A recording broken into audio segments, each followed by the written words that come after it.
tarde, pessoal. Estou aqui com o Frei Tiago São José. Eu sou Daniel do Apostolado, filho de Santo Atanásio, discípulo de São Pio X. Comigo também está o Caio, que é constituidor aqui comigo do Apostolado, meu irmão.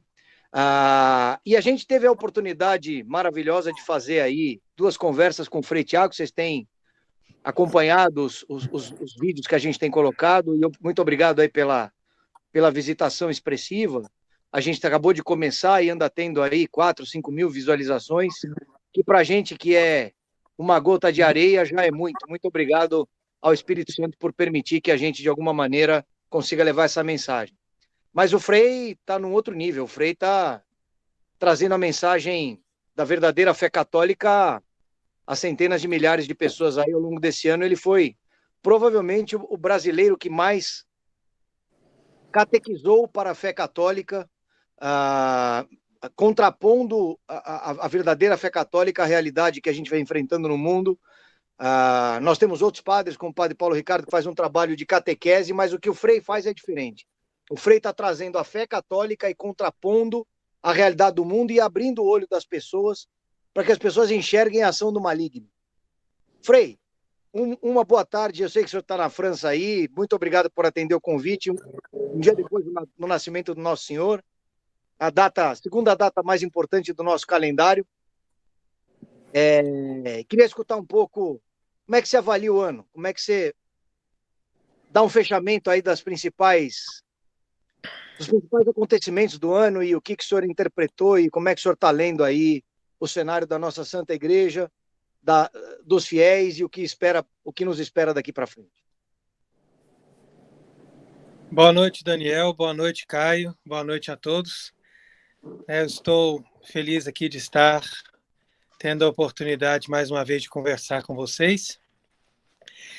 E, de fato, é difícil, Daniel, a gente resumir esse ano de 2020, porque eu diria que foi um ano, sem dúvida, marcado por grandes acontecimentos, né? E o que a gente percebe é que no decorrer desse ano nós tivemos uma espécie de terceira guerra mundial. Só que essa terceira guerra mundial ela se desenvolveu de uma maneira diferente.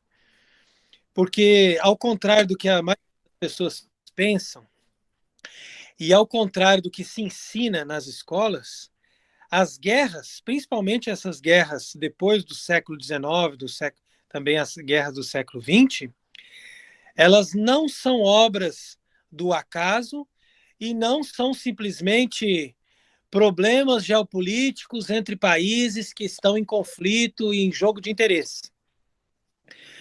Nós devemos entender que as guerras são feitas por um poder mundial que está gerenciando os polos inimigos, e determinando quais devem ser os objetivos da guerra, quando que a guerra começa, quando que a guerra termina e qual deve ser o resultado final daquilo. Então, uma vez que a gente tem essa compreensão, então fica mais fácil a gente entender a situação atual. Porque a nossa geração não conheceu a Primeira Guerra Mundial e nem conheceu a Segunda Guerra Mundial. Mas se nós, pelos documentos, pelos arquivos históricos, estudamos bem o contexto dessas guerras, nós vamos perceber que o que nós estamos vivendo hoje tem uma semelhança com essas situações. Mas o que para eles era interessante naquele momento, hoje não é exatamente o mesmo objetivo. Ou seja, naquela época era importante matar pessoas. Por quê? Porque essas pessoas eram pessoas que seriam potencialmente opositores do sistema. Hoje, eles não querem mais e nem precisam matar pessoas, a não ser um bando de velhos aí, que são pessoas frágeis, que sem piedade nenhuma vão morrer com essas epidemias próprias, produzidas para matar os idosos. O que eles querem hoje é matar num outro sentido, ou seja, impedir que pessoas sejam capazes de se expressar e de manifestar a oposição a um sistema completamente injusto que está sendo implantado no mundo e que nós acabamos percebendo que não temos nenhuma possibilidade de frear o processo dessa instalação desse sistema. Esse sistema que eu imagino tenha vários nomes, Nova Ordem Mundial, Great Reset, Build Back Better, enfim, essas expressões todas que vêm aparecendo, ele é um sistema que vem sendo planejado há séculos aí pela elite e tem um único inimigo central e comum desde sempre, que é a Santa Igreja Católica. Quer dizer, são as forças inimigas, os ocultistas, os maçons, os iluministas, os comunistas, os modernistas, todos esses istas se organizando historicamente num processo de luz contra trevas ou de trevas atacando a luz, a Santa Igreja. Aparentemente, nesse século há uma certa diferença, porque a Igreja, ao contrário dos séculos anteriores, não se posicionou como aquele catecon ou aquele ator que impede o avanço desse processo, mas parece que, de alguma maneira, encampou esse processo. E eu cito alguns fatos. As expressões Great Reset, Build Back Better, que estão sendo usadas pelo Vaticano, à torta e à direita, o apoio do Vaticano ao Biden nas eleições americanas, que é um abortista, gaysista, essas pautas todas, a aproximação com a ONU, com a OMS, cada vez mais integrada, a formação do grupo The Guardians com os Rockefeller, Rothschild, com a Fundação Bill e Melinda Gates, para essa história do capitalismo inclusivo, do Papa Francisco. Me parece que a Igreja estruturou pilares de integração a essa sociedade mundana, que historicamente foi inimiga da Igreja, o acordo com a China, denunciado pelo cardeal Zen.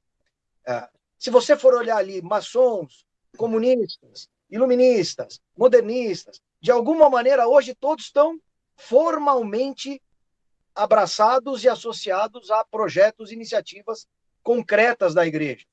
Isso é um pouco diferente dos últimos 2000 anos, não, Frei? Sim, então, exatamente, Daniel, você observou bem o que vem acontecendo, né? Nós entramos realmente nesse processo de apostasia, como nós vimos comentando também em outras conversas nossas, e a apostasia, ela representa exatamente isso, ou seja, aqueles que foram constituídos por Deus, né, para levar um combate contra a estrutura desse mundo, né, contra o príncipe desse mundo, para que seja Cristo. Então, essa mesma igreja, ela vai virar para o campo do inimigo. Né? Então, você imagina, por exemplo, imagina que nós estamos vendo uma partida de futebol. E nessa partida de futebol, no primeiro tempo, está 4-1 para o nosso time. O nosso time está ganhando de 4-1. Pô, aí você está me dizendo da eleição americana, às 4 da manhã está 500 mil votos na frente. Mais ou menos. Então imagina, você está com 4-1 no fim do primeiro tempo, você está tranquilo, você está vendo que o seu time é muito superior. Quando começa o segundo tempo, a gente começa a perceber algo estranho. Né?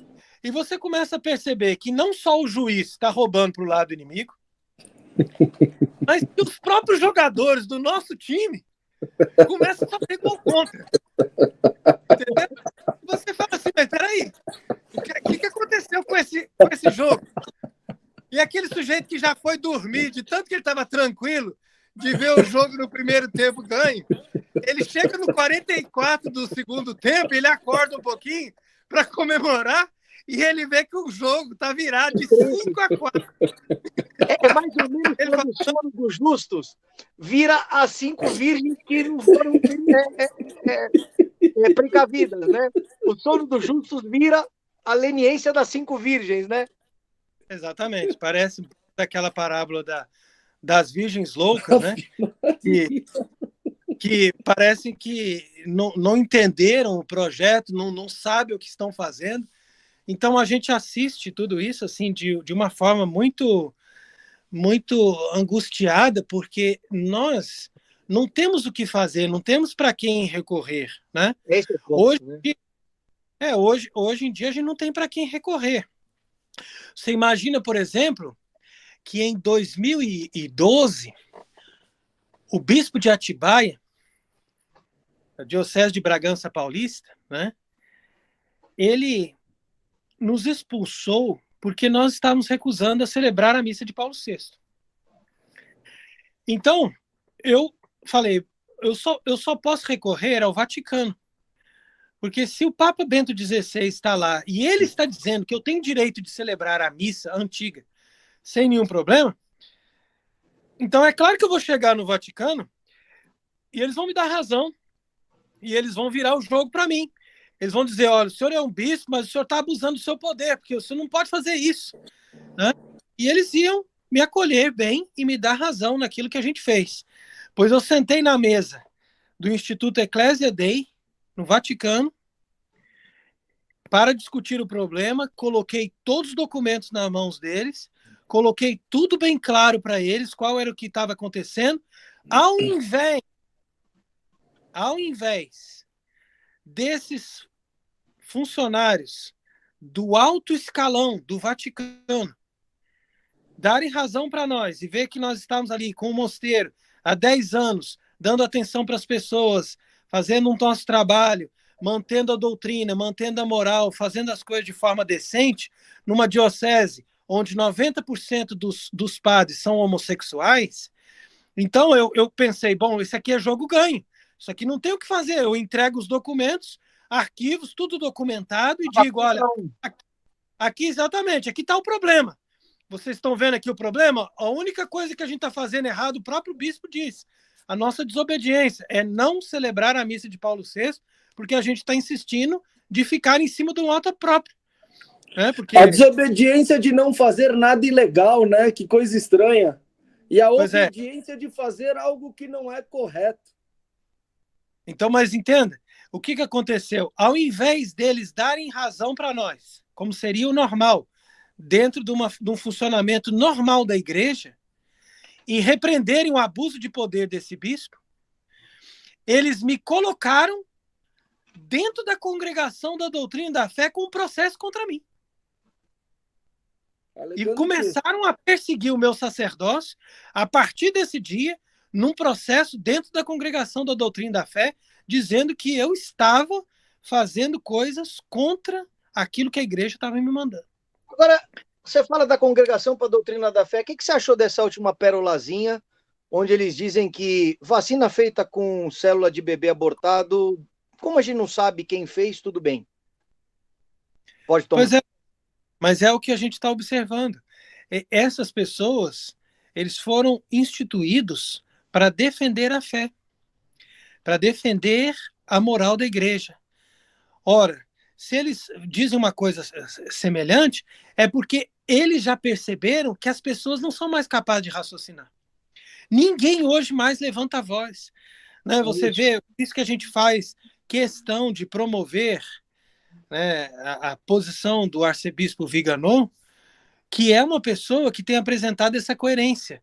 Mas no Brasil, as pessoas são muito ignorantes, eles não conseguem entender a posição do Viganò. O Viganò, hoje em dia, só encontra apoio, praticamente, nos Estados Unidos e em alguns países da Europa, como, por exemplo, aqui na França, que está subindo muito o apoio a Monsenhor Viganò, mas daqueles que já estão completamente decepcionados com a igreja. Porque as pessoas que ainda têm algum cargo, algum poder, também têm medo até de citar o nome do Viganò. Vamos qualificar a sua palavra igreja para não confundir os amigos. Você está falando da estrutura gerencial da igreja, não da Santa Igreja instituída por Cristo. Está falando aí dos órgãos estruturais. O padre, agora uma coisa que eu... E outra coisa, né? Os que mais falam corretamente a sã doutrina hoje, o Burke, o Miller, o Brand Miller, esses cardeais mais antigos, também já passaram, inclusive, das funções, né? Que já não tem mais cargos formais, como o caso do Miller e tal. Então eles estão mais livres para falar.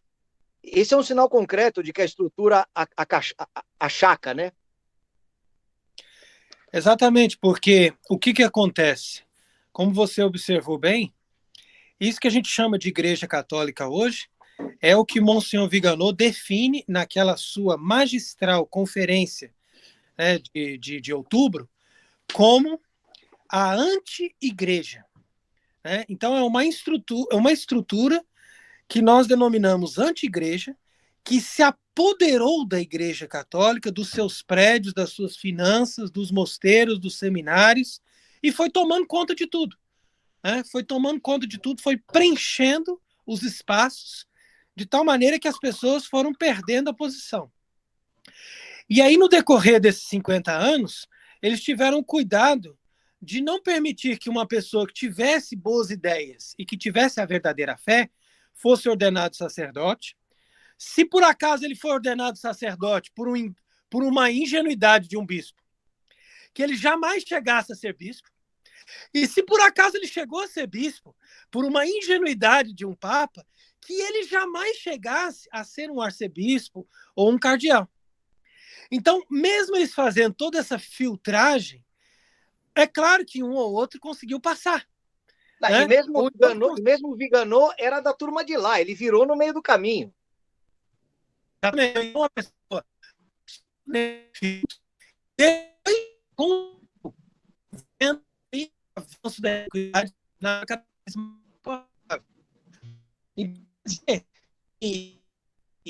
nós hoje não temos uma hierarquia que possa substituir essa hierarquia atual com a verdadeira fé católica, porque já tem 50 anos que eles impedem as pessoas que são do bem de serem promovidos na hierarquia. Então, é claro que acabou.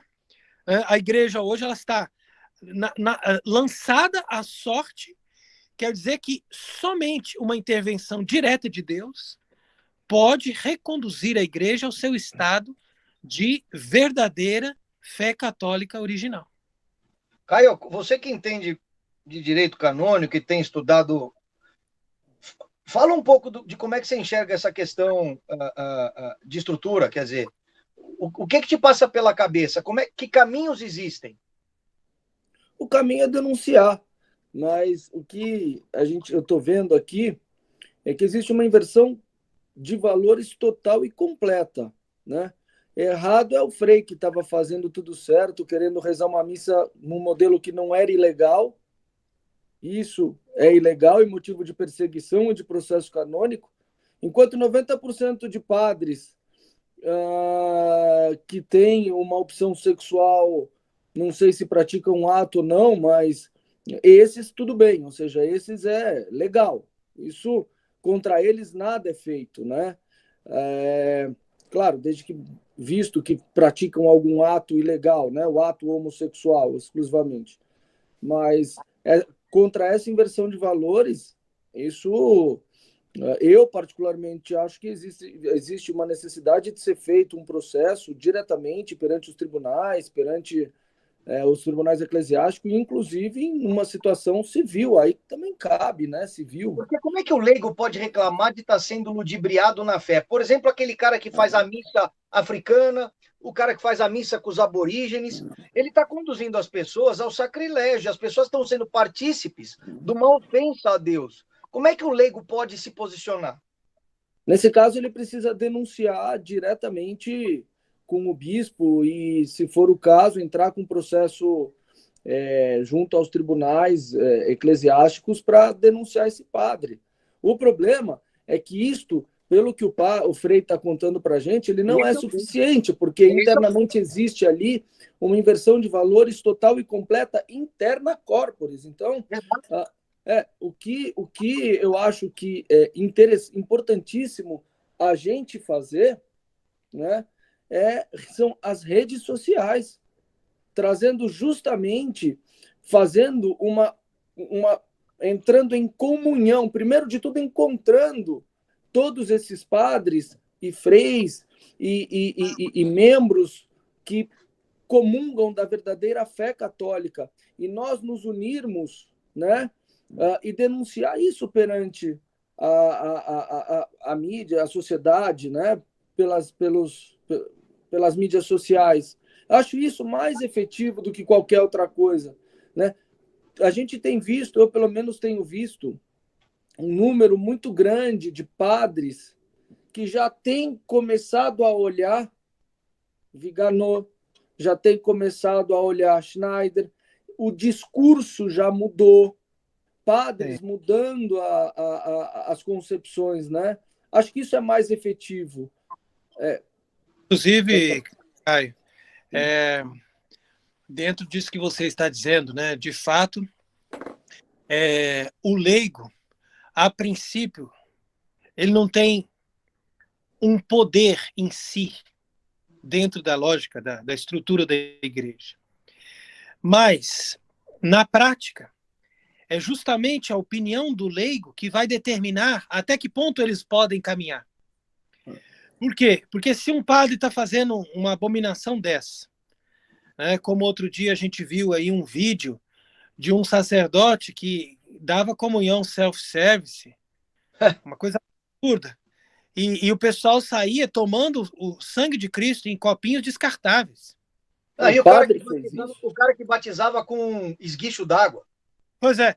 Então, quer dizer, quando você tem essas situações, uma vez que hoje em dia você não tem mais como apelar para um bispo, que o bispo é conivente, pois é. Não tem mais como apelar para os dicastérios de Roma, que trabalham para a demolição da igreja.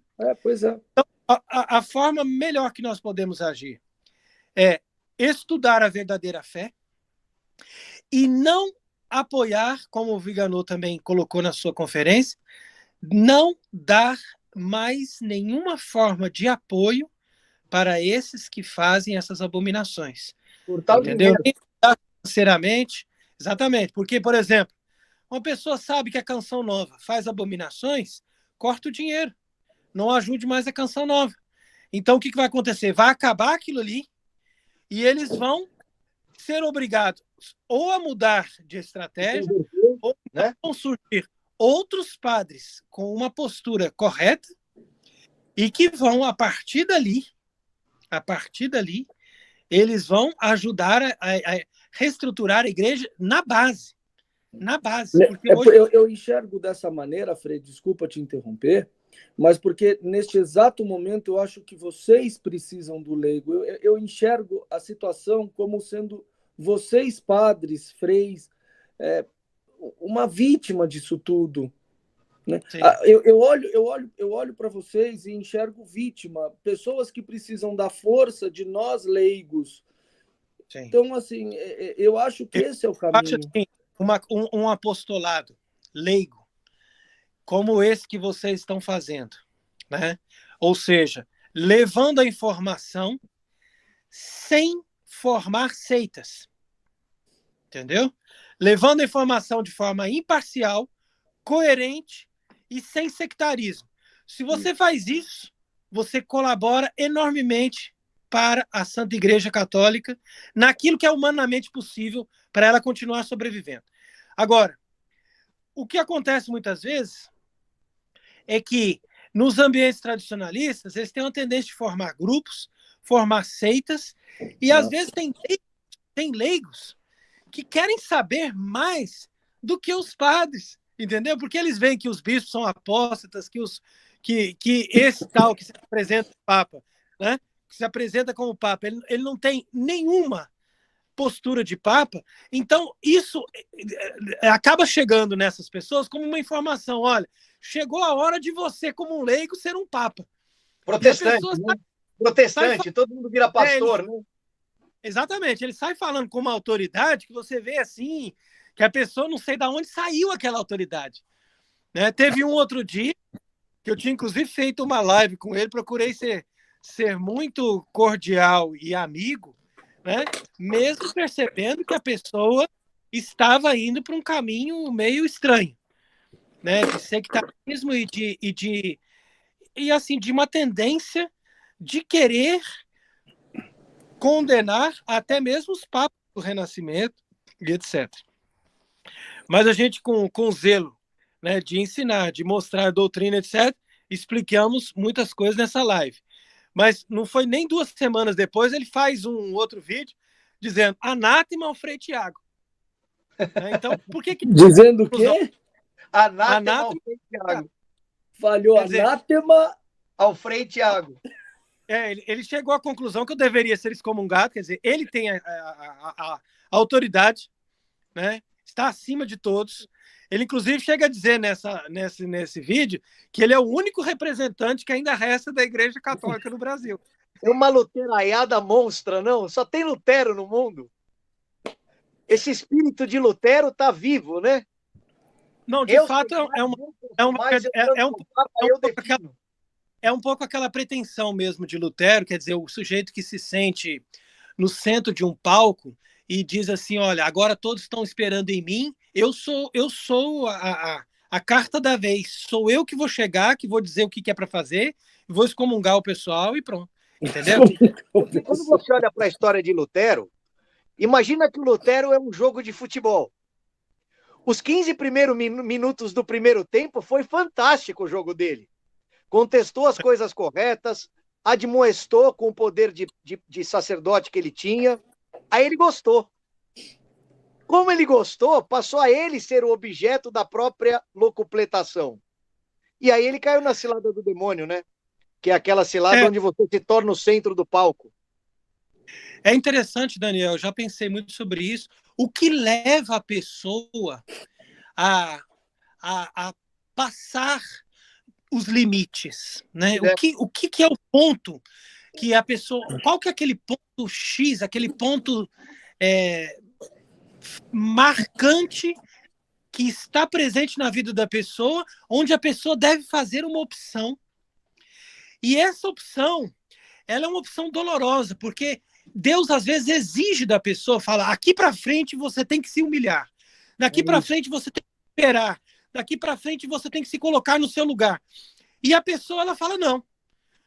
E o demônio vai lá e convence a pessoa, fala, não, agora é a hora de você ultrapassar. É a sua vez, é a sua vez. É que exatamente. Eu acho que existe um ponto aí, que assim, eu dou uma certa... eu abaixo um pouquinho a guarda, porque eu acho que essas pessoas... A gente está vivendo um momento tão incrível, mas assim, de absurdo, que a pessoa ela chega num nível de... E com a informação à disposição, fica fácil para ela enxergar, observar os erros cometidos. Porque até então era... O que vem dali da igreja é autoridade. Autoridade, está tudo certo, está tudo perfeito. Só que as coisas de dentro da igreja estão tão absurdas que a pessoa não precisa ser um tremendo conhecedor. E aí, nesse exato momento, ele começa a conseguir enxergar os erros. E ele, quando adquire essa habilidade, ele começa a pensar, não, peraí, isso está errado, aí ele vira um crítico. Exatamente. Eu faço uma certa... Eu relevo um pouquinho isso, porque uma pessoa dessa, ela num determinado momento, ela baixa a guarda e fala, olha, eu fui até o excesso. Ou não, né, Caio? Ou então ela se luteriza. Eu acho que uma pessoa que defende a igreja, assim, vai se luterizar. É a falta de líderes, né? A falta de líderes e a falta de autoridades confiáveis. Porque, de fato, como sem dúvida, chegou um momento em que as pessoas acham que não há mais nada na Terra que se possa confiar. Inclusive, teve um que fez um comentário num dos nossos vídeos, né? E ele chegou ali e comentou assim, é por ver todas essas coisas que eu nunca mais quis saber da Igreja Católica. Então eu lamentei aquilo ali, fiz questão de tentar rebater e retomar o assunto com ele, para dizer o seguinte, mas espera aí, não foi isso que a gente quis dizer. Espera, não é para você abandonar a igreja, é para você perceber que a igreja não é isso aí que eles estão fazendo, e você se juntar a nós nesse nosso combate para testemunhar a verdadeira fé. Não tem outro caminho. Exatamente. Se eu testemunho a verdadeira fé, como você está dizendo, glóbulos brancos, quer dizer, eu vou fazer uma imunização do corpo. Eu vou preservar o corpo do mal. Ontem, Frei, foi a primeira comunhão dos 2 filhos do Caio. E assim como tradição familiar, o Caio fez, ele a mesma catequese, aquele processo como deve ser. E o nosso padre, pároco aqui, o padre Manuel, que é uma bênção nas nossas vidas e tem sido uma pessoa que tem dado passos importantes aí. Estava conversando comigo, o Caio, no final da missa, sobre um vídeo que eu fiz, não sei se o senhor chegou a ver, onde eu falei sobre o reset do catolicismo e a presepada do Vaticano. Sim, sim. Há 2 dias. E a conversa era a seguinte, e tem tudo a ver com o que o senhor falou agora e que o Caio tem falado muito. Existe uma linha tênue entre você falar a verdade, como o senhor faz com maestria, apresentar os problemas, porque nós não podemos esconder a verdade. Jesus disse que a luz não pode ficar embaixo da mesa, ela precisa brilhar.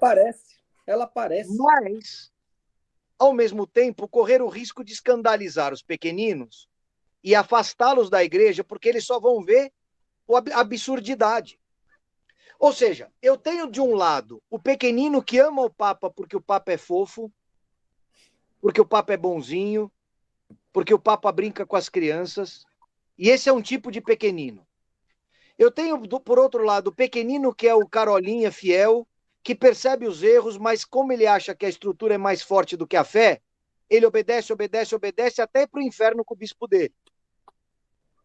Coisa que a igreja deixa clara que você é obrigado a refutar. É óbvio que se o Papa falar que Nossa Senhora é a 4ª pessoa da Trindade, é obrigação de todos os bispos refutarem formalmente isso.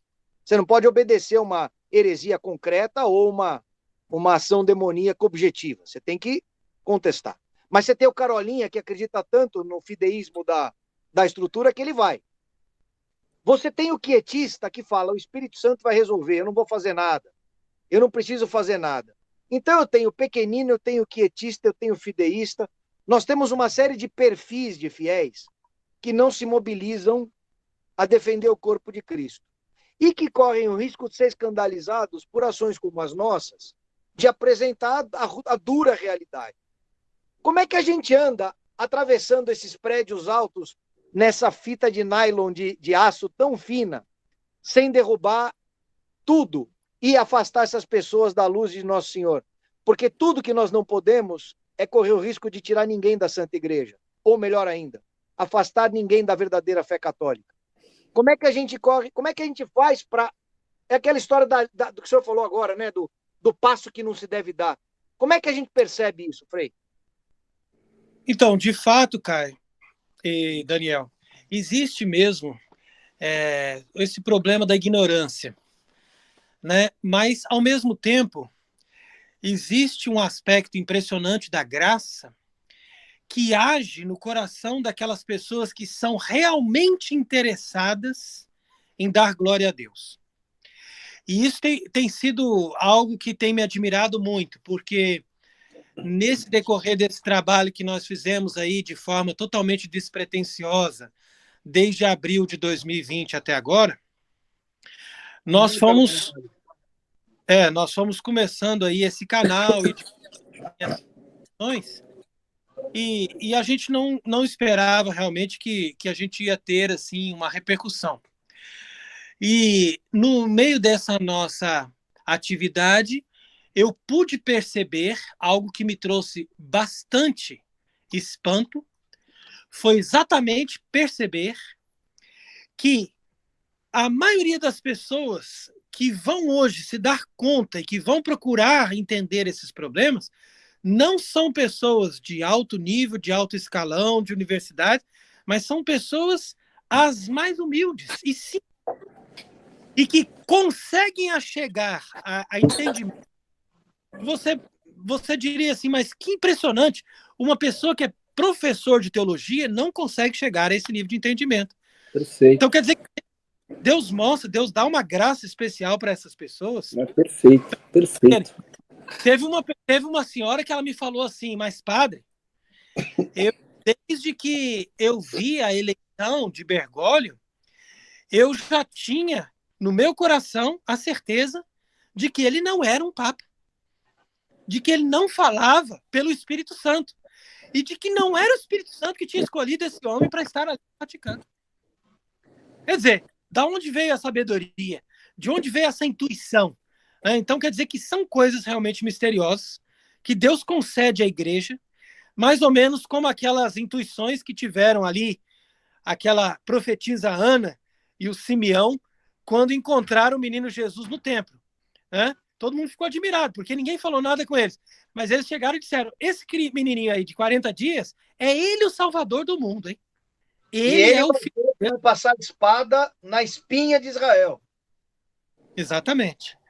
Então, é a partir daí que a gente vai ter também essa compreensão que não deixa de ser assim uma perspectiva otimista, na medida em que a gente percebe que, de fato, é difícil para as pessoas entenderem uma situação tal de ver uma hierarquia ilegítima tomando posse da igreja, de ver uma anti-igreja que se apresenta como igreja católica e de ver que a igreja católica hoje já está eclipsada e já não tem mais uma repercussão pública, uma vez que ela está restrita a um grupo pequeno de pessoas ou de padres que são capazes ainda de professar a verdadeira fé como a igreja professou durante todos os tempos. Mas, ao mesmo tempo, você vê que Deus não deixa a igreja morrer, né? Como foi a promessa de Nosso Senhor. As portas do inferno não vão prevalecer. Por quê? Porque a igreja vai passar por uma provação muito grande. Mas, ao fim do tempo, você vai ver que não vai acabar. E esse grupo até que a igreja seja restaurada. Caio, essa questão de escandalizar os pequeninos, que é um tema importante para você, como é que você vê esse negócio dessa linha tênue? Porque, obviamente, ao querer fazer o bem, a gente pode pecar em escandalizar. Sim, sim. Eu concordo com o Frei, né? Eu acho que o modo, aí a gente está falando do modo como vai fazer as coisas, né? Um modo, não é o que, mas como, né? Não expor o que, aí eu acho que já parte para a gente ferir o crisma que nos obriga a lutar em nome de Jesus, né? Pecado por omissão, então, né? O que tem que ser exposto, tem que ser batido, tem que ser conversado. E muito mais favorável para nós, Daniel, eu e você, que somos leigos, nós temos o direito de errar, né? A gente tem o direito, porque para nós é dúvida, para nós são questões, são problemas. Né? Então, o que tem que ser colocado? A questão é como vai se colocar este ok. E aí eu concordo com o Frei, é simplesmente expor a verdade. Quando o Frei estava falando justamente sobre isto, né, me veio a seguinte questão. Jesus não disse que existe uma sementinha que você coloca ali, que tem uma sementinha e que aquilo tem que ser regado, isso é catecismo de criança. E que você tem aquilo tem que ser, que é a verdade, você tem que regar aquilo todo dia e aquilo vai crescendo, não é assim? Então, uma pequena verdade que se coloca, mesmo que num mundo de mentiras, de vaidades, pelo poder principalmente, essa verdade ela vai sendo regada por nós leigos, né? E pelos padres, pelos freis, esta verdade ela começa a tomar um corpo. A pergunta é, então, eu acredito sim que no meio da verdade ali o Espírito Santo, que ele próprio é, né? Mas ele vai fazer a coisa acontecer. Quem for embora vai acabar voltando, mas como é importante... Tem um aspecto importante aqui para ressaltar, Caio. É só não odiar o pecador, é odiar o pecado, é não bater no pecador, mas bater no pecado. E aí entra na questão do quê? Aí eu destacaria 3 coisas que você disse que são importantes para as pessoas também que estão partilhando dessa live poderem compreender isso mais profundamente, né? Então, não fazer esse sectarismo, ou seja, não isolar as pessoas e não discriminar ninguém. Nós estarmos na compreensão da igreja como um todo. E entender também que aquilo que os apóstolos fizeram, ou seja, que a igreja, a atitude que a igreja sempre adotou, foi o quê? Foi ensinar de uma forma inexorável a verdade, mas não impor as coisas de uma forma inexorável e nem de uma forma inflexível e imediata. Mas a gente tem que ter compreensão, capacidade de suportar, capacidade de fazer a pessoa ter o seu tempo de refletir, né? E a partir daí a gente consegue mais atrair do que sair excomungando. Isso. Isso é uma atitude importante. O segundo ponto importante que você colocou aqui também, a respeito desse grão de mostarda, de fato, a verdadeira fé é isso. Ela tem um poder em si mesma. Então a gente não tem que ter medo de anunciar aquilo ali. Você joga o grão de mostarda. Uma hora, se ela der fruto, ela vai ter força. Se ela não der fruto, é porque a pessoa não quis. E agora tem um ponto interessante também, nesse meio, né? É que cada pessoa vai analisar as coisas numa perspectiva diferente. Então, tem pessoas que são muito sensíveis a um aspecto, outros sensíveis a outro aspecto. Então, dependendo da formação, da história de cada pessoa, daquilo que a pessoa já recebeu, você tem que ter uma abordagem que possa atingir essa pessoa, que possa fazer ela compreender aquilo, e se ela entrar nesse entendimento, ela vai se converter ainda mais, né? Agora, o que eu acho importante também, que é isso que eu ia completar da sua observação, é o seguinte, é que nós, ao analisarmos o fenômeno do problema atual, é um fenômeno único na história, ou seja, que você tem pessoas que se apresentam como autoridades e que não são autoridades legítimas, porque já fizeram um pacto com a apostasia e com a negação da fé católica integral.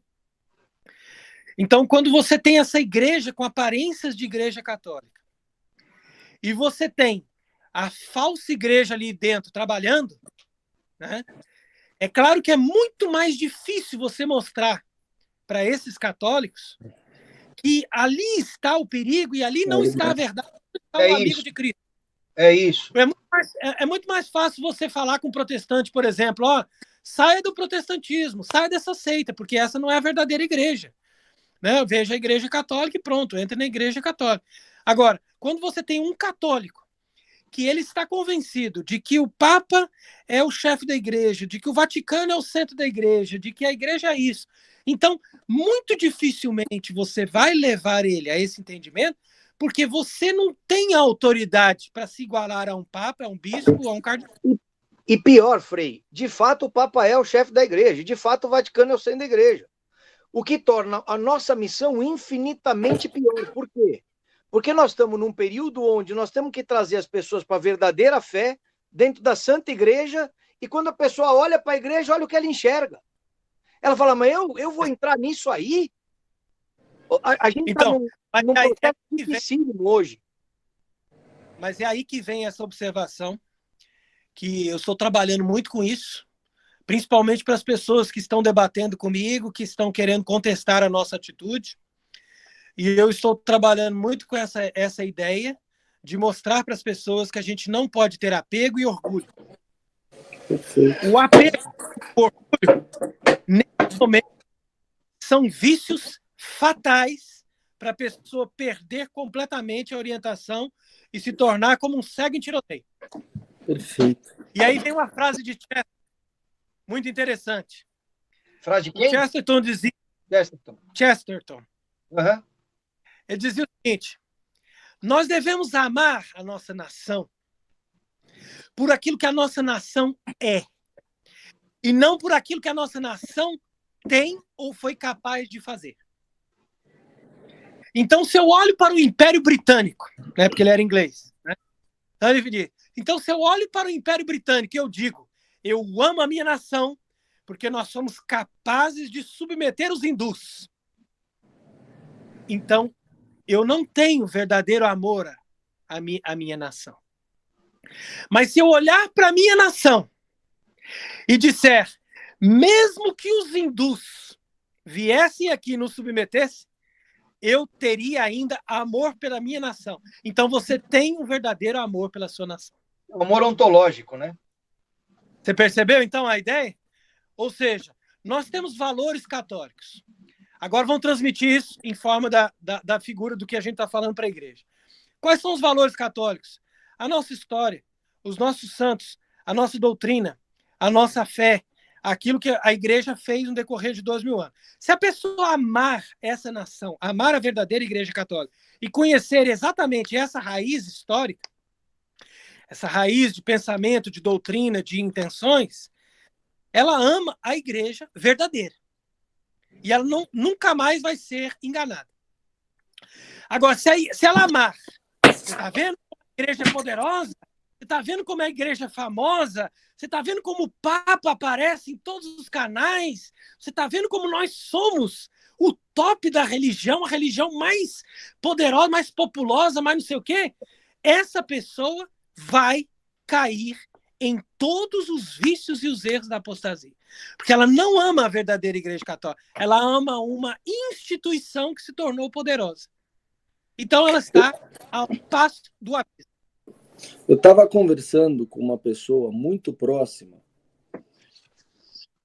Por incrível que pareça, é uma pessoa que vive um dilema grande. Deixou a religião católica. Veja o que eu estou dizendo. Deixou de ser católico, esta pessoa, porque discorda, porque discorda. Isso ela não tinha se dado conta até hoje, se deu conta recentemente, de que deixou os padres da cidade dele deixaram de rezar a missa olhando para Jesus Cristo e de costas para Jesus Cristo. Ele disse o seguinte: antigamente as missas eram rezadas com os padres de costas para nós e todo mundo de frente para Cristo crucificado. De repente teve uma mudança toda que a gente não sabe de onde veio, nem porquê, nem de onde, nem para onde foi, que todo mundo começou a rezar as missas viradas para a gente, fazendo músicas que não sei de onde. Isso para mim não é nada, isso para mim é... Enfim. E isso para mim me chamou a atenção de que essa pessoa não está voltando para a Igreja Católica. E eu disse para ela uma vez o seguinte, eu falei assim, mas tem muitas vezes, muitas coisas que nós não chancelamos o que o Papa fala. Algumas coisas eu tenho o direito de discordar, eu sou leigo, eu tenho o direito, eu não posso ficar ao lado, eu não posso sair debaixo dele, mas algumas coisas que estão sendo faladas, algumas coisas que estão sendo postas para nós são claramente erradas. E ele disse para mim o seguinte, ele falou, e como é que você, olha a visão, e como é que você pode conviver dentro de uma estrutura em que o presidente fala uma coisa e você faz outra? Sim. Aí eu falei, o problema só é o seguinte, existe uma diferença aí. Você está com um olho comercial de uma coisa que não existe. Você está tratando a Igreja Católica como uma empresa, quando, na verdade, o que vale é a vontade do presidente. O presidente da igreja é Jesus Cristo, não é o Papa. Só que o que você está falando aqui na igreja, o que você está falando aqui na igreja é que todo mundo, incluindo Papa, os bispos, todo mundo tem que obedecer a uma verdade maior que está sobre ele, que deveria ser imutável desde o ano zero.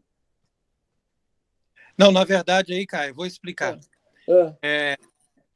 O que essa pessoa teve, a princípio, foi uma intuição de que a referência do sacerdote na missa mostrava a verdadeira orientação de uma missa. Ou seja, a verticalidade, né, da celebração máxima do mistério que a religião nos oferece. Então, essa vamos dizer, intuição dessa pessoa fez com que percebesse a ilegitimidade das mudanças. Então, é nesse ponto que a gente tem que trabalhar bem, porque senão a gente cai no galicanismo. O galicanismo é um perigo gravíssimo também. O galicanismo é aquela ideia que existia na França de que você não aceita o que o Papa pede, mas você continua se dizendo católico. E não é assim. O chefe da igreja é o Papa. E o Papa, o que ele nos pede é lei. Acabou. Sim. Por quê? Porque o Papa foi constituído por Cristo para ser aquele que encabeça toda a hierarquia da igreja. E a igreja é uma instituição totalmente hierárquica. Então, os inimigos, quando compreenderam isso, eles perceberam, nós fizemos o protestantismo, não deu certo, porque o protestantismo é uma coisa falida. O protestantismo já está falido desde o século XVII e XVIII. O que tem hoje em dia é só a custo de muito investimento de empresas, dos judeus, dos bancos, para poder manter essas igrejas, porque ninguém ama o protestantismo. A pessoa fica no protestantismo porque não tem opção. Mas o protestantismo é uma explosão de evangélicos malucos derivados do protestantismo. Quer dizer, você vai se afastando cada vez mais. Como ele não tem saída, então ele sai de uma igreja para outra numa atitude de desespero. Mas o protestantismo ele já é falido desde a sua fundação. Então, o que acontece? A igreja sai triunfante do protestantismo. Depois a igreja sai triunfante da Revolução Francesa, né? Porque o século XIX, a igreja católica deu a volta por cima. E ainda por cima, o anglicanismo já estava falido no século XIX. Então, o plano dos inimigos foi muito claro. Eles falaram o seguinte, nós vamos fazer 2 guerras e a terceira guerra nós vamos fazer dentro do Vaticano. Vamos infiltrar. Exatamente. Nós vamos fazer 2 guerras para desestabilizar a Europa. As 2 guerras mundiais, você pode ter certeza, pode anotar isso, que isso daí eu vi em vários livros que eu estudei sobre o tema e é uma informação que tem todo sentido. As 2 guerras mundiais visavam muitas coisas, mas, sobretudo, o Vaticano II. O Vaticano II é resultado final de um processo que ocorreu no decorrer das 2 guerras mundiais. Então, o Vaticano II é a terceira guerra mundial. O Vaticano II é o ato mais terrível, mais complexo da história. Por quê? Porque é um falso concílio que estabelece uma falsa hierarquia, que muda a igreja católica numa falsa igreja e ninguém percebe porque está tudo vestido das aparências de católico. E a partir daí nós vamos eclipsando a igreja aos poucos, até chegar em Francisco.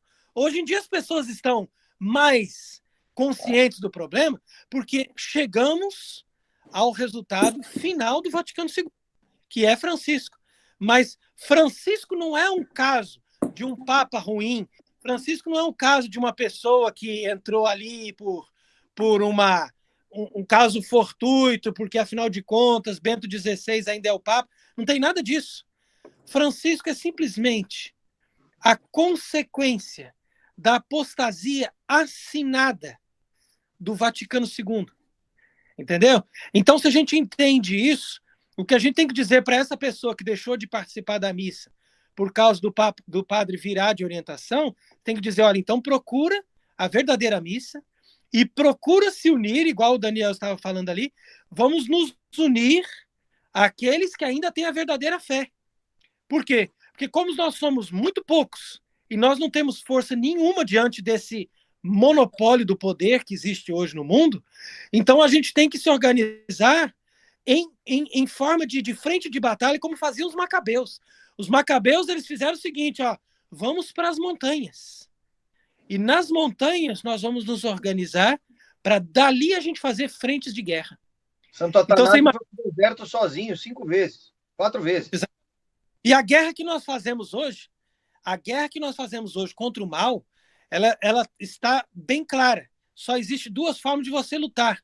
Ou você luta com a oração, ou você luta com a informação. Os meios de comunicação, a maioria vão nos censurar, mas enquanto ainda tem alguns meios de comunicação que não nos censuraram ainda, esses são os canais onde a gente vai passar a informação. E uma coisa que me chama a atenção, a gente, obviamente, por estar no apostolado do Filho de Santo Atanásio, tem a questão do arianismo e da luta de Santo Atanásio bem firme, é que o Papa Francisco, ele não é o Papa Libério. O Papa Libério não foi excomungado, apesar de ser o primeiro Papa a não ter sido canonizado, porque ele foi leniente com Ário. Ele não se tornou ariano, mas ele também não foi firme em evitar o arianismo. Ele foi não, mas um Papa... Isso é mentira histórica. Isso é mentira histórica. Tem um livro muito bom, eu posso te indicar, inclusive, tem um site que chama liberius.net. Lá tem muitos livros e esse site foi feito por um rapaz que estudou todo o processo de Libério. Na verdade, foram os arianos que inventaram todas essas histórias que Libério teria escrito, apoiando, não sei o quê, mas isso não aconteceu de forma alguma. Libério com Pio XII no nazismo? Não, isso é completamente falso. Pio XII no nazismo. O que eu estou dizendo é o seguinte: fizeram com o Libério exatamente o que fizeram com Pio XII no nazismo, tentando conectá-lo no nazismo? Exatamente. Eles quiseram, os próprios inimigos quiseram passar essa imagem. Assim como agora eles fazem com Pio XII. Não podemos nos apegar com argumentos que foram usados pelos protestantes e pelos galicanos contra o dogma da infalibilidade papal no primeiro concílio do Vaticano. Então, esse é um ponto muito importante. Nunca aceitar esses argumentos mentirosos dos protestantes e galicanos. Um papa jamais errou, um papa jamais promoveu erro. O que nós temos hoje é um caso único, exatamente porque eles são ilegítimos a partir do Vaticano II. Agora, independente dessa sua demonstração, que eu agradeço, fato é que o arianismo prosperou e precisou que se levantasse Santo Atanásio com um conjunto de bispos adjacentes, depois veio São Basílio, São Gregório, outras pessoas ali ajudar a defender, mas foi o período onde surgiram os maiores santos, São Nicolau, Papai Noel.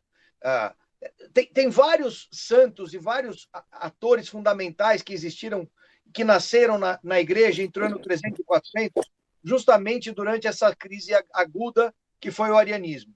E Santo Atanásio pagou o preço caro na pele de ter sido excomungado 4 vezes, foi mandado para o exército, etc. O que me parece diferente hoje é que, ao contrário dessas outras crises heréticas, como com Nestório também, o Papa Francisco, ele, na verdade, é o propulsor dos temas heréticos. Esse, para mim, é o ponto central de diferença. E aí, quando eu chamo, ou se ele não é o propulsor objetivo, ele também não se põe formalmente contra. E aí me nasce a seguinte questão: como é que a gente consegue, sem escandalizar, sem respeitar a estrutura da igreja, seguindo a lógica que nós precisamos seguir de 2000 anos de fé, apresentar essa situação real para os irmãos, de novo, sem escandalizar, sem ferir a estrutura canônica, a estrutura hierárquica, etc. Não, aí não tem como. A estrutura canônica, hierárquica, ela está toda baseada na ilegitimidade. É como se você construísse uma casa sobre areia. A única estrutura canônica e hierárquica válida é aquela que está baseada na verdadeira fé. Então, esse vamos dizer assim, é o tiro na mosca, né, como a gente costuma dizer, o tiro na mosca de Monsenhor Viganò foi esse. Ele chegou à conclusão e falou o seguinte: olha, enquanto não excomungar Vaticano II, não tem hierarquia válida. A gente tem ordenações válidas, obviamente, mas a gente não tem uma hierarquia que está na legitimidade da Igreja Católica, na medida em que você está numa casa de areia. Onde que o Vaticano II perdeu a fé? O Vaticano II é o arianismo ressuscitado. Porque o arianismo, na verdade, não é outra coisa senão a judaização da fé católica. Ou seja, eu aceito Cristo, mas subordinado ao Pai. Ele não é Deus igual ao Pai. O monoteísmo absoluto do judeu tem que permanecer. Entendeu? Isso é o arianismo. Então é a base de todas as heresias. A base de todas as heresias é colocar o Cristo subordinado ao Pai. E o Vaticano II ele está na mesma lógica. Por quê? Porque a liberdade religiosa, né, são 3 pilares de erro.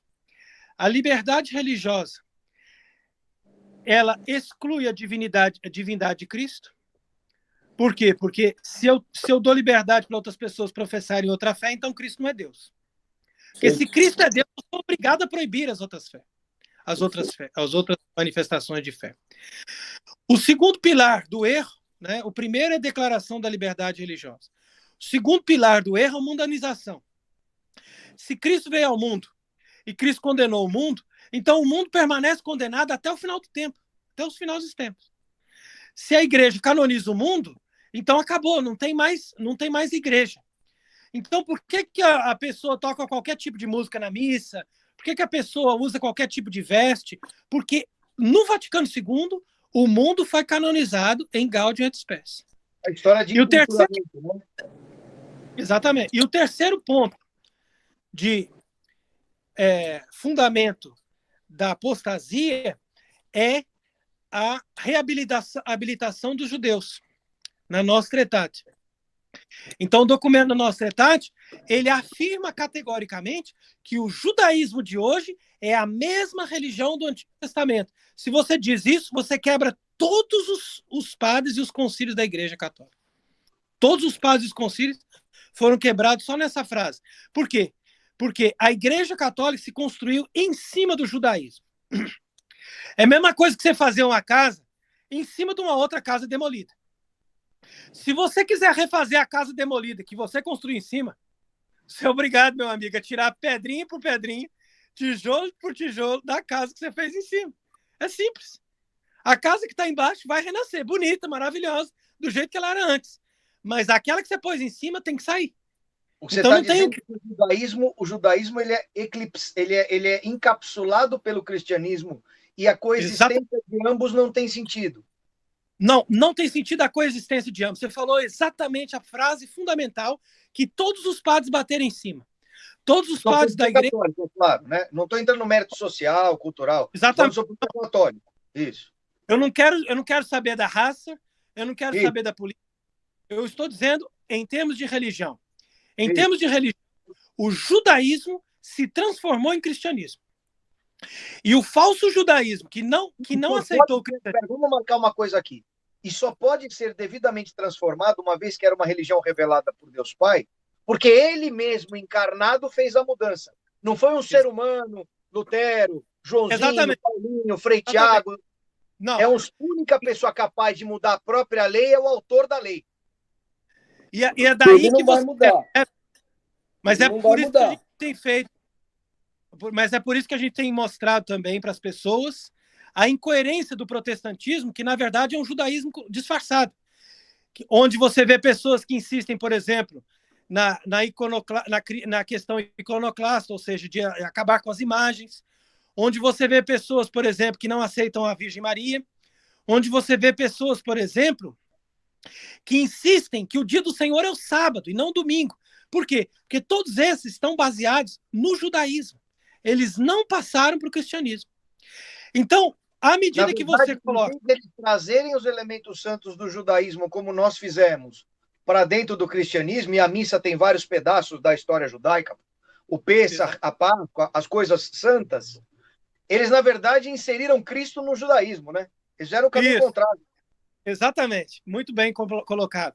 Ou seja, eles colocaram Cristo como um enfeite no pano de fundo do mesmo judaísmo do Antigo Testamento. Ou seja, tira para fora os sacramentos e o sistema sacramental católico, o sistema hierárquico católico, e você coloca ali o pano de fundo e Cristo para enfeitar.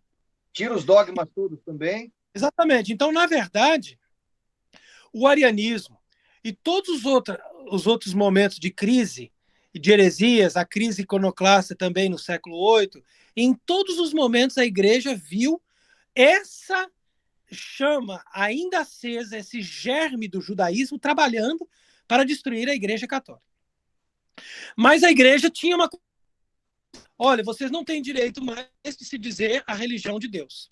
Vocês são uma religião ultrapassada. E vocês vão existir, vocês só vão existir até o fim dos tempos, porque Deus vos guarda para poder mostrar para os pagãos que ainda existe os judeus e que eles vão se converter no fim dos tempos.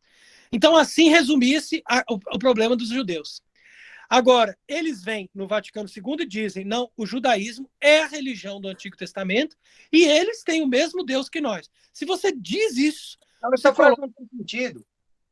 Essa frase, por definição, não tem sentido. Muçulmanos e judeus não têm o mesmo Deus que os deuses dos cristãos católicos, porque o nosso Deus é trindade. O deles não é. Pois é, mas entendo. Colocar o judaísmo de mesmo nível do cristianismo é acabar com o cristianismo. Por quê? Porque se você coloca dois irmãos e dá igualdade de direitos, é claro que o mais velho vai ter a preponderância. Eles ainda dizem até a capacidade de dizer que eles são nossos irmãos mais velhos. Se eles são nossos irmãos mais velhos, então eles têm mais autoridade que nós. Eles estão mais próximos de Deus que nós. Era tudo que o judaísmo precisava. Vocês usufrutam do meu Deus. É claro. Então, quer dizer, os judeus não precisam de mais nada para destruir a igreja. A partir daí, é uma questão de tempo. A igreja católica ela já foi destruída com esses conceitos, com esses princípios que eu coloquei agora, esses três principais fundamentos do erro da apostasia. Acabou. A igreja católica já está destinada à perdição. Eu não tinha pensado nisso, mas é uma coisa importante isso, cara. Eu nunca tinha pensado nisso. Quando você legitima a igualdade de crença e de valor religioso, a antiga religião, você mata a necessidade da nova, por definição. É claro.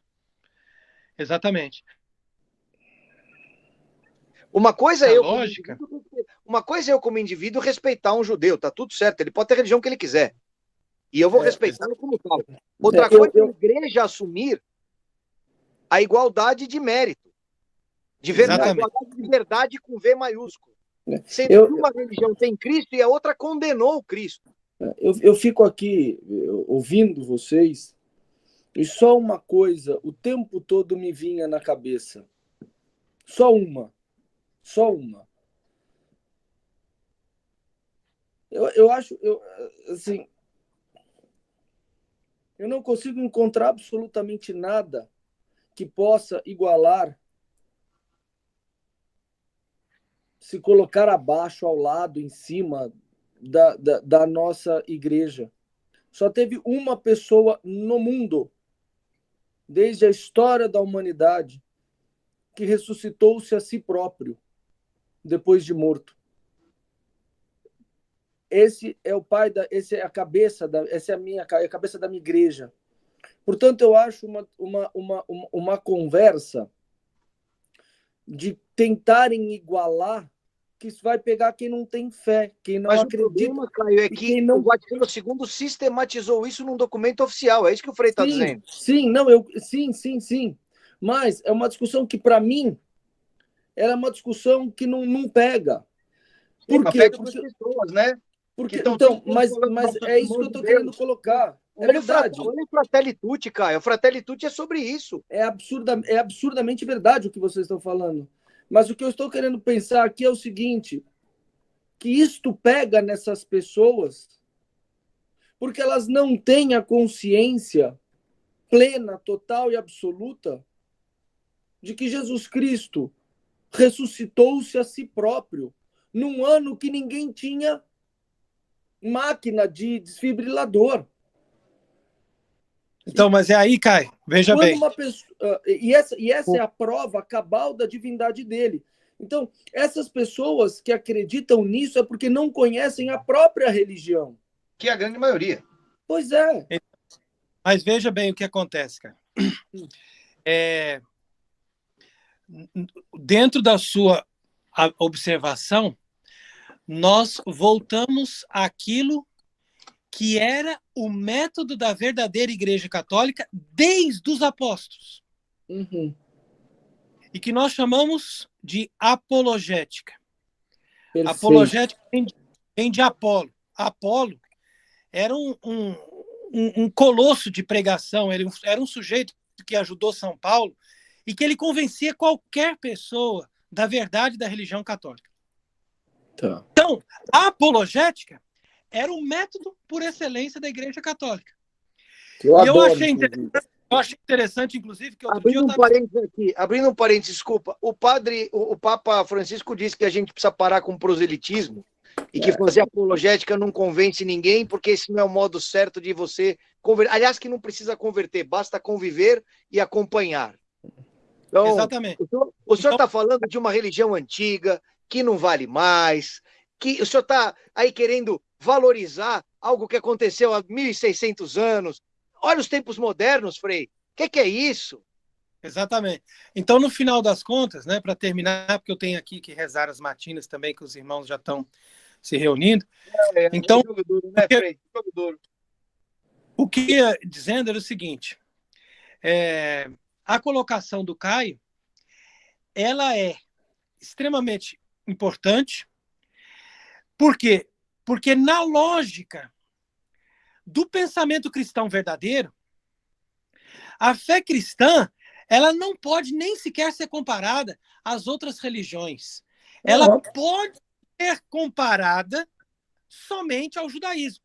Porque o judaísmo é a religião verdadeira, até ser superada pelo cristianismo. Ou seja, você tem a religião do Antigo Testamento, que é a religião verdadeira, mas depois que você provou que Cristo é o verdadeiro Messias e que ele ressuscitou, igual o Caio está falando, então, o judaísmo é meu amigo. Desculpa, agora... Ele tem autoridade para fazer isso, porque ele é Deus, segunda pessoa da Trindade, por isso que ele tem autoridade. Só autoridade para destruir a verdadeira religião, que era o judaísmo, ou melhor, levá-la à plenitude, como ele mesmo disse. Exatamente. Então, aí que está o perigo. O perigo é justamente que o Vaticano II aprovou o judaísmo, e ele aprovando o judaísmo, ele traiu Jesus Cristo, porque Jesus Cristo aboliu. É mais ou menos o templo de Salomão, né? Eu cancelo o sacrifício no corpo de Cristo e reconstruo o templo do Edir Macedo. Aí é a mesma coisa. Exatamente. Então, Cristo aboliu a antiga aliança e fez uma nova aliança no seu sangue. Então, hoje, Caio, é possível as pessoas caírem na farsa do Vaticano II e encolherem as manobras claramente estúpidas de Francisco. Por quê? Porque acabou aquele poder sapiencial que dava sustentação, como a gente tem explicado em outras conferências, que dava sustentação para as pessoas manterem a apologética e dizer, não, meu amigo, isso aqui não tem nada a ver. Entendeu? Ele tem um bando de teólogos, né? Se você perguntar para um católico, qualquer um vai na rua aí e pergunta se acredita em Deus, ele vai falar, acredito. Aí você vai fazer uma pergunta que ele vai virar a cabeça. Mas por quê? Pronto. Se você perguntar para a pessoa por que ela acredita em Deus... Ela não sabe as razões da sua fé, ela não sabe nem sequer o que a Igreja Católica professa como fé. Exatamente. É triste. Eu sei que o senhor está atrasado aí com o seu compromisso. Eu queria, em nome do apostolado, agradecer o apoio que o senhor deu para a gente esse ano, imensamente, os ensinamentos, a pílula vermelha que o senhor dá a cada conversa para nós. Vamos atrás dessa história do Papa Libérios agora. E queria fazer uma última pergunta, o Yoda das pílulas vermelhas. Queria fazer uma última pergunta, que é a seguinte.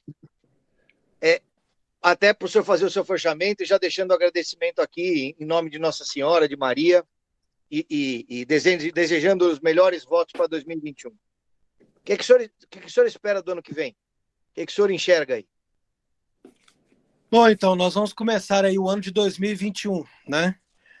E, a princípio, eu tenho, assim, uma mensagem de equilíbrio, ou seja, não nos deixarmos levar nem por um pessimismo de dizer que está tudo perdido, que é impossível a gente fazer qualquer coisa, e nem tampouco nos colocarmos do lado das pessoas otimistas que simplesmente enxergam soluções humanas, né?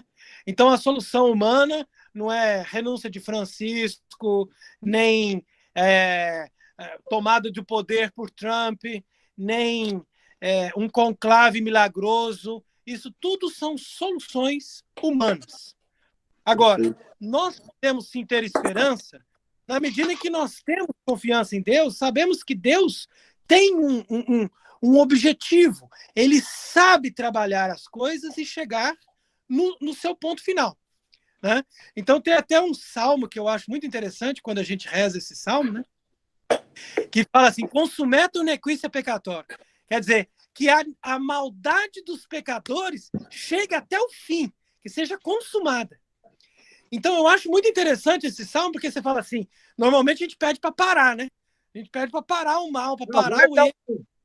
Dá um pause, né? Não deixa chegar até o fim. E esse salmo está dizendo, não, chega até o fim, que eles vão até o fim no que eles querem fazer.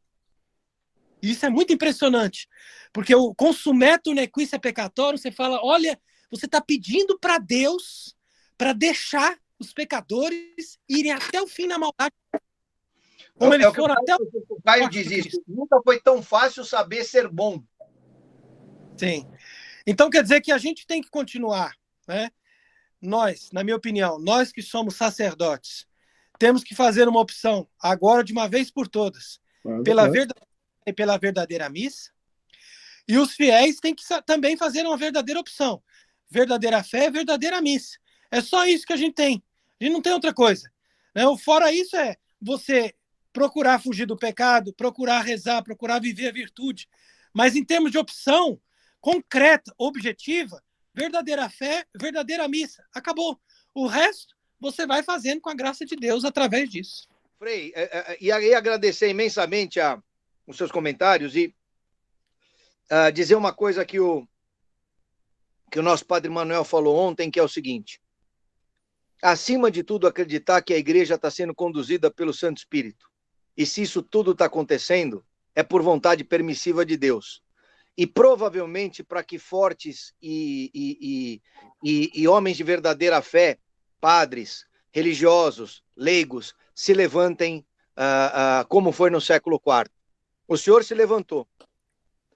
E é uma voz cada vez mais potente na ortodoxia e na análise conjuntural, porque não é só ortodoxia religiosa, tem também análise conjuntural e o casamento das duas coisas. Isso é muito importante, porque isso é vida real, é muito real das pessoas.